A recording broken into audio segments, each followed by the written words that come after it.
Hello, this is Dr. George Berry. You're probably wondering right now, is upper cervical care really that simple? Well, let me start off that explanation with an analogy.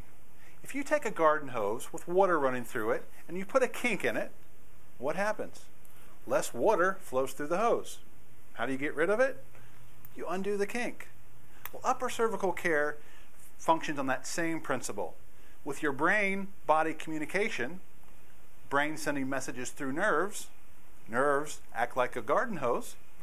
If we can unkink the upper cervical, your garden hose, we can get messages flowing clearly from your brain to your body, thereby getting your body healing better. Now, this picture will give us an example of that. In this demonstration here, we can see the head, we can see this little bone here, it's called the atlas, and we can see your lower neck. This red area represents what's called the brain stem. That's where your brain messages travel through. As you can see right here, there's a kink there. There's pressure on that brain stem, reducing that flow of information from your brain to your body. If we look at this picture, we can see what happens when we straighten out the head. We balance the atlas underneath the head.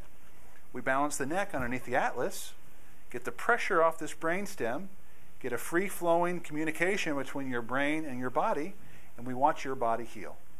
So yes, it is that simple. Now, it is an incredibly complicated joint that requires precision and low force accuracy to get it corrected, but when we do take you from here to here, clearing up that communication pathway, watching the body heal, amazing things happen. I'm Dr. George Berry. If you enjoyed this video and would like some more free videos, click on this website at the bottom of the page. Not only will I send you some free videos, but I have a guide to Longview chiropractors.